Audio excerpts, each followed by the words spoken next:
Hello, everyone. It's 7 o'clock. Get started. Welcome. Well, let me adjust this a little bit. Okay. My name is Amanda Kurtz. I'm the Deputy Town Clerk, and I have a few statements for the record before we get started. Tonight's regularly scheduled Herndon Town Council meeting, April 28th, is a virtual meeting. Individuals are encouraged to provide comments for the record at town.clerk@herndon-va.gov. The public hearing meeting this evening is conducted electronically pursuant to Virginia Code Section 2.2, 3708.2A3, and the Order of the Governor, EO-53, and in accordance with the Ordinance 20-0-23, Continuity of Governmental Operations During Pandemic Disaster, COVID-19, adopted on March 24th by the Herndon Town Council. Proper notice of this electronic meeting was provided in accordance with Section 2.2, 3708.2 of the Code of Virginia, along with information for viewing the meeting and submitting comments for the record. The agenda and meeting materials are available on the town's website. Electronic meetings will begin with a roll call to determine a quorum. All votes, including adjournment, will also be by roll call vote. Thank you, Madam Mayor. Thank you, Amanda. I will call the meeting to order and ask the clerk to please call the roll. Town Manager Bill Ashton. Town Manager Bill Ashton is here. Thank you. Town Attorney Lisa Yates. Town Attorney Lisa Yates here. Vice Mayor Olam. Vice Mayor Olam here. Councilmember Baker. Jennifer Baker here. Councilmember Delagula. Councilmember Delagula is here. Councilmember DeCall. Councilmember DeCall here. Councilmember Friedrichs. Councilmember Friedrichs is here. Councilmember McKenna. Bill McKenna is here. And Mayor Merkel.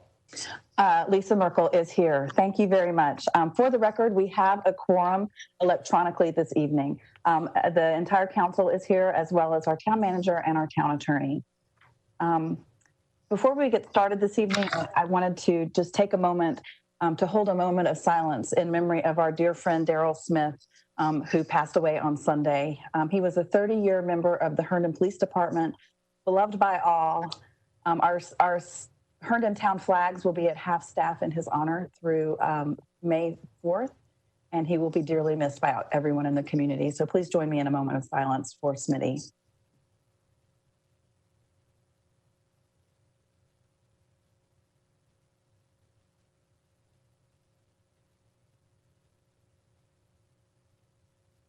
He will be missed.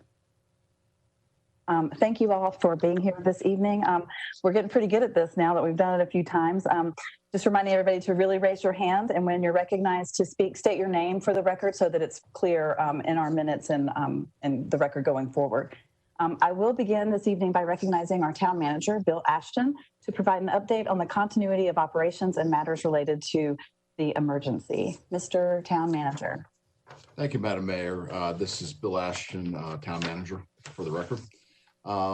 Just a couple of things. Not much has changed in terms of status of services. All services remain the same as they were in the previous several weeks.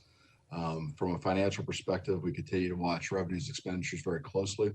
As you well know, we get our meals tax and our transient lodging and our sales tax. They come in every monthly, and last week was the remittance date for most of that for this month. We are performing slightly above where we thought we would be, which where we thought we'd be was relatively stark. So we are doing a little bit better than where we thought we would be. We're watching expenditures very closely. Again, going back to our conversations in a work session earlier or late last month, or earlier this month rather, we discussed the need to use a little bit of revenue stabilization to get through this year. We still project that to be the case. I will keep you updated as we move forward on that. Again, we are watching that very, very closely. As you all well know, next time we start getting together, we will be talking about the FY 2021 budget. And the FY 2021 budget, which was released April 1st, we are making some very dramatic changes to it. that we will brief you on starting next week. It will be released to you and to the public on May 1st as promised, and we will discuss the work session next week. Other things that I want to mention is, a lot of things on other people's mind is reopening town services, also when other services around town will start to be able to get back to some semblance of business. As all of us are, we're on a lot of conference calls these days, and one of the conference calls I have weekly is with Fairfax County's Director of the Department of Health, Dr. Gloria. Dr. Gloria, in a briefing last week, pretty much said that reopening is not a date-based exercise. It is it's something that we need to follow the signs and the conditions on the ground before determinations are made. The health departments around the state, not just Fairfax County, but also had the privilege of speaking with the Loudoun County Director of Health last week as well. They are talking about how they're looking at the conditions, not the models. You see a lot of models on the news. The health people are really looking at the conditions. And so a couple of other things of note in that is that that socioeconomic impacts related to job losses and things that come with that, alcohol abuse and domestic issues and potentially suicides and things like that remain closed is on their mind, and that will enter into the decision process at some point. Before reopening, they talked about how many more tests are going to be needed to be put in stock, how they would need many more staff at the various county health departments to staff for contact tracing, and they would certainly need to increase the inventory of PPE. They reiterated that stay at home is working. We are flattening the curve with that, and once reopening starts, even at that point, there will be social distancing requirements still in play, and the high risk folks, the ones with other health issues, will still be encouraged to stay at home and telework. One of the problems they identified with reopening is, as we do this, it's going to be a very slow process because there's a 2 to 4 week lag time in knowing if the reopening has caused an additional outbreak. So it's going to take a little bit of time for those numbers to catch up for them to evaluate whether or not it's safe to go to the next level of opening. So these are some of the things that I was able to take away from these teleconferences. As I said, the Fairfax managers meet with Dr. Gloria once a week, and I look forward to giving you future updates on that as it becomes available. Thank you, Madam Mayor. Thank you, sir. Are there any questions for the town manager from anyone? No questions? Okay. Thank you very much. We have 2 sets of minutes up for approval this evening. Is there a motion to approve the April 14th public hearing minutes? Please. Bill McKenna moves. Okay. Second, Jennifer Baker. I forgot to remind you guys to do that. Thank you. So we have a motion to approve made by Mr. McKenna, seconded by Ms. Baker. Is there discussion on the motion? Okay, thank you. I will call the question and ask the clerk to please call the roll. Vice Mayor Baker? Excuse me. Oh my gosh. Vice Mayor Olem? Mayor Olem. Councilmember Baker? Yes. Councilmember Delagula? Vice Mayor Delagula, yes. Councilmember DeCall? Councilmember DeCall, yes. Councilmember Friedrichs? Signy Friedrichs, yes. Councilmember McKenna? Bill McKenna, yes. Mayor Merkel? Lisa Merkel, yes. That motion passes unanimously. Is there a motion to approve our April 21st work session minutes? Yes, Sheila Olem. So Second. Second, Baker. Okay, I have a motion made by the Vice Mayor, seconded by former Vice Mayor Jim Baker. Is there discussion on this motion? Anyone? Okay, thank you. Once again, I'll ask the clerk to please call the roll. Vice Mayor Olem? Olem, yes. Councilmember Baker? Yes. Jennifer Baker, yes. Councilmember Delagula? Councilmember Delagula, yes. Councilmember DeCall? DeCall, yes. Councilmember Friedrichs? Signy Friedrichs, yes. Councilmember McKenna? Bill McKenna, yes. Mayor Merkel? Lisa Merkel, yes. That motion carries as well. Thank you so much. This brings us to comments from the council. As a reminder, we are limited to continuity of government operations or matters related to the emergency. And I will recognize you, and you can unmute your mic and begin by stating your name. So would you like me to just call on you, or do we want to raise your hands? I'm good with whatever. Why don't I just start with Vice Mayor Olem. Thank you for continuing staff to take care of us. And I've noticed everything seems to be working well. I've seen the police out doing their thing. I've seen them sitting in parks when large numbers are out. And I want to thank them for taking care of us, and look forward to seeing people again. Thank you. I'm just going to go in the order that I see you guys on my screen. So next would be Mr. McKenna. No comments from me, Madam Mayor. Thank you. Okay. Thank you. Mr. DeCall.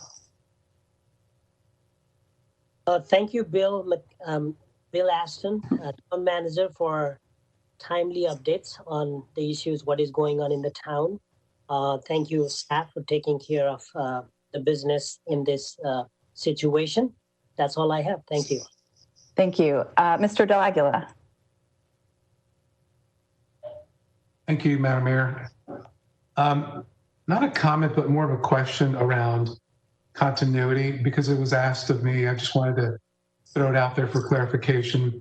There's been this sort of spirit of suspending deadlines and guidelines or requirements for certain things. Does that apply to inspections and registrations? I should know that, but someone asked me and I didn't know, so I wanted to throw that out. Is the town doing something similar to inspections and registrations? You're talking about on vehicles? Correct. Okay. I would turn to the town attorney or town manager to answer that. Town Attorney Lisa Yates. Thank you. Councilmember Aguila, state law governs licensing and other sorts of inspections. That's under Title 46.2 of the Code of Virginia. And the governor has not issued any orders suspending enforcement of the motor vehicle laws. Thank you. Mr. Town Manager, did you have something to add to that? Yeah, I do. Actually, they did, because DMVs are closed. If your registration expired in March or April, you're given a grace period until DMV reopens. If it is February or January, that is perfectly enforceable, but it's March and April where there's a moratorium placed. Okay, so let me just sorry, this is Councilmember DeLaguila. So let me just make sure I understood what you said. So prior to February 2020,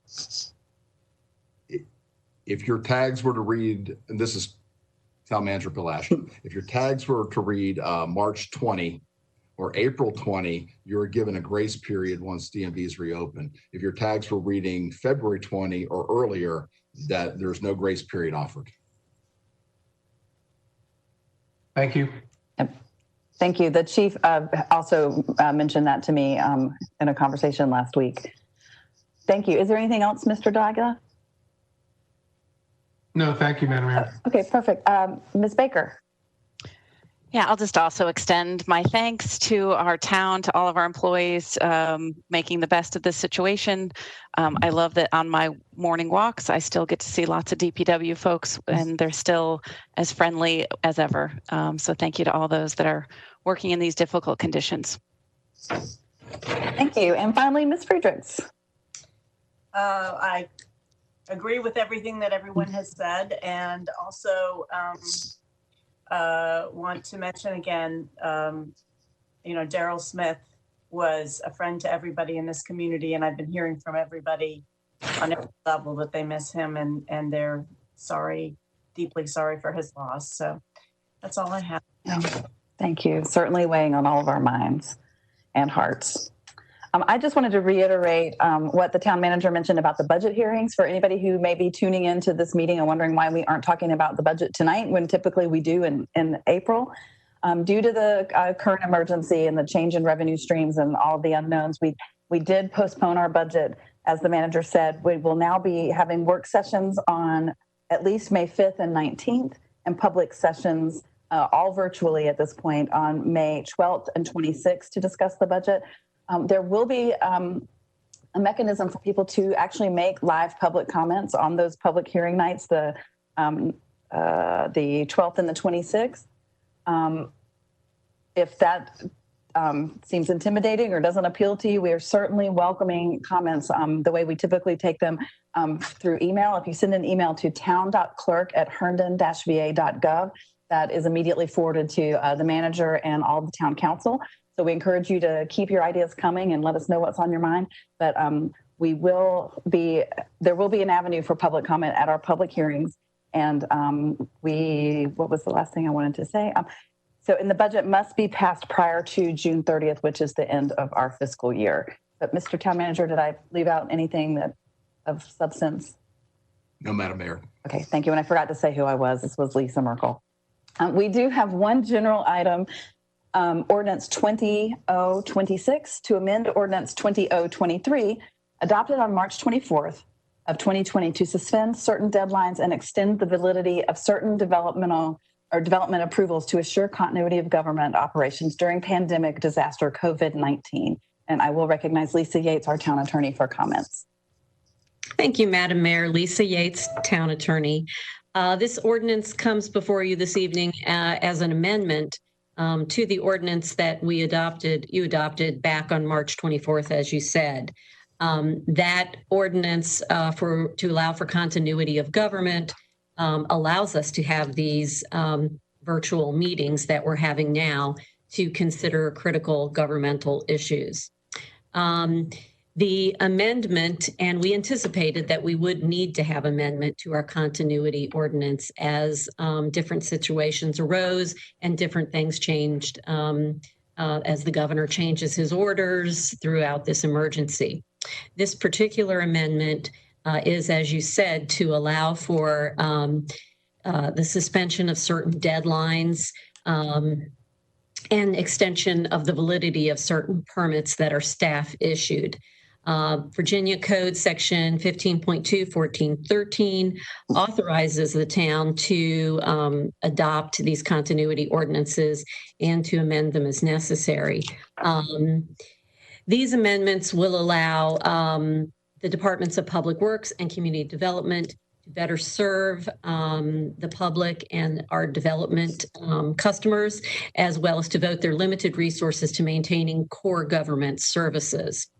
So at this point, as you know, we've closed the government buildings and business is being carried on the best way we can with drop-offs and virtual meetings, et cetera. The last thing that we wanted our citizens and our development public to have to do is worry about renewing permits that they might have, for example. So while applications and other filings continue to be received and processed by the interim methods that we have provided, current limitations present the challenges that this amendment addresses. These amendments are necessary to help assure that the town and its citizens and the development community continue to receive the town's services as best they can and as consistently as possible without penalty to any party during the disaster. And we can do this by suspending deadlines and automatically extending the validity of any expiring staff-approved permits, plats, modifications, waivers, or determinations. So, for example, this amendment would take effect immediately. It would expire 60 days after the town lifts the state of emergency. That's the town declared state of emergency. So just as, for instance, if the state of emergency were to be lifted on June 1st, unlikely, but if it were to be lifted on June 1st, then an individual would have 60 days following June 1st that their permit would still be effective. And if it expired prior to June 1st, then they would just need to get it renewed within 60 days of the lifting of the state of emergency. If there are any questions regarding whether your permit's still valid or when it expires, you can certainly call the department or individual from which you got it or which it was issued. So we believe this will save everyone the time and trouble of having to travel down here to renew a permit. It's I think something that helps everyone. Thank you. Thank you. Are there questions for the town attorney on this item? Anyone? No. Okay, I just wanted to clarify that the town council, for the state of emergency to be lifted, that does require town council action, as we absolutely. Okay, making sure of that. And do you anticipate that there might be future amendments to this as we continue through navigating through this situation? Yes, in fact, I believe some or all of you may be aware that the General Assembly reconvened last Wednesday and adopted several amendments. One of those amendments adopted was to the current language for electronic meetings during a state of emergency. They've expanded it very slightly, to allow us to consider other critical continuity of government issues beyond just the emergency itself. These would be things that are critical to continuing the government. So we will need to amend the specific language in the continuity ordinance, and you'll be seeing that next week, work session. All right, we're getting good at this. Are there any questions before we move to council level for discussion and action? Okay, so is there a motion to approve ordinance 20026? So moved, Madam Mayor, Sheila Olam. Okay. Second, Pradeep Dakal. Okay. We have a motion made by the Vice Mayor, seconded by Mr. Dakal. Is there discussion on the motion, anyone? Yes, I think this will be of great, Sheila Olam speaking. I think this will be of great relief to the citizens that recently had permits expire and weren't able to come in, either just because they were concerned about their own health and safety or because we didn't have access. So I think this is definitely going to relieve a lot of anxiety for people in the middle of doing things in our community. I agree. Further discussion? Anyone? Okay, thank you so much. With that, I will ask the clerk to please call the roll. Vice Mayor Olam? Sheila Olam, yes. Councilmember Baker? Jen Baker, yes. Councilmember Delagula? Councilmember Delagula, yes. Councilmember DeCall? Pradeep Dakal, yes. Councilmember Friedrichs? Amy Friedrichs, yes. Councilmember McKenna? Bill McKenna, yes. And Mayor Merkel? Lisa Merkel, yes. That motion passes unanimously, and that concludes our agenda this evening. Madam Mayor, this is Sheila Olam speaking. Seeing no other business, I move to adjourn. Second. This is Jen Baker. We have a motion to adjourn made by the Vice Mayor, seconded by Councilmember Baker. Is there discussion on that motion? Seeing none, I will ask Amanda once again to please call the roll. Thank you so much. Vice Mayor Olam? Councilmember Baker? Councilmember Baker, yes. Councilmember Delagula? Councilmember Delagula, yes. Councilmember DeCall? Councilmember Dakal, yes. Councilmember Friedrichs, yes. Councilmember McKenna? Bill McKenna, yes. And Mayor Merkel? Lisa Merkel, yes. And if nothing else, we should all know each other's names by now, and we stand adjourned at 7:24 p.m. Thank you, everyone. Be safe, Good night. everybody. Thank you, everyone.